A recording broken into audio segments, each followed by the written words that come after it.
here and to see you all. So what is a PSR PDS? My wife would have no idea what that acronym means, and I'm going to explain it to you. It's a Project Study Report, Project Development Support. And in short, it's what Caltrans would call a project initiation document. It's what happens before you get into formal environmental process.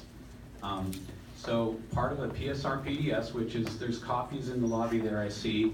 I have a large document on the table over here. It's another hard copy. So that's what we've been undertaking in the last year and a half. It includes a preliminary purpose and need, which is a statement of what is the transportation problem that we're trying to solve. It identifies a range of alternatives.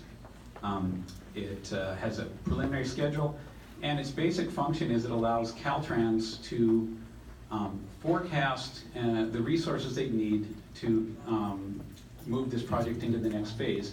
The next phase, environmental document phase, is a very detailed phase, and so that's kind of the function that this document serves. I want to talk a bit about who is involved in the development of this process. We have what's, again, another term called a PDT, a Project Development Team, and this is very common for Caltrans freeway projects. And so in this project development team, we've had 6 meetings this year, starting back in February of 18.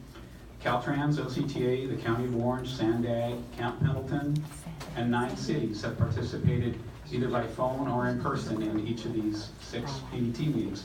We collaborated over that period of time regarding getting input and developing a purpose and need statement. We provided this document first to Caltrans in April of this year, and it was called an administrative draft. Once we had their initial feedback, then we provided the draft PSR PDS to the entire project development team. And that was in June of this year. They had about a month to provide comments, so we had received comments by the end of July. And then we took our time to write detailed responses to each of about 100 comments. So we have a 28-page document with each comment listed, and we took our time and wrote very thoughtful, informed responses. And in some cases, the comments translated into updates into the document. So you'll notice in the lobby when you're out there, if you get a chance, that there's 2 copies of the document. One is the red line change version, so that if anyone wants to see how the document changed from the first draft to the revised draft, it's all there in track changes. The alternatives that we considered, as Mike mentioned, we ended up with a no build and 8 build alternatives. They're listed. No build! No build! These are listed on this table, and I'll note that alternative 21 is, we refer to it as a hybrid because it was introduced in February of this year, and it's a blend of alternative 12, which is managed lanes on the 5, and a portion of alternative 14. No! You've already paid for them. You're a toll road. And Just this had is improvement in the I-5. This is a map of the alternatives, and as I mentioned, there's a couple alternatives in this study that are on the I-5.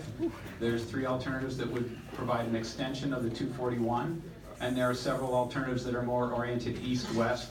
One is a connection from Ortega Highway to the 73, and one is a connection from the 241 to the 73. And then the last alternative is the alternative 21, which is a combination. Now, one thing I want to make sure you hear tonight is that a PSR PDS is not a decision document. There's no recommendation on which alternatives to drop or carry forward. We are providing data for information, and as I mentioned, Caltrans utilizes this to program resources for the next phase. The beginning of the next phase is a scoping period, which is very common for environmental documents, and we'll have a meeting similar to this where the public is welcome and invited, as well as we invite, we reach out with a very formal process to all resource agencies and state agencies and ask them to participate in the process. And I did want to mention as well that the PSR PDS is not a substitute for the environmental process. That's what would come next. And the PSR PDS does not eliminate the study of any of alternatives. And I'm going to close on this slide. This bubble chart, which may be a little difficult for you to see, but it basically shows what we've been doing the last 2 years. There was a number of public forums Wasting money. that took place. There was an initial screening document, and we are at the tail end of the PSR PDS phase. We hope to move this project forward into the environmental document phase. Shame on you. Your input. And with that, that's the end of my presentation.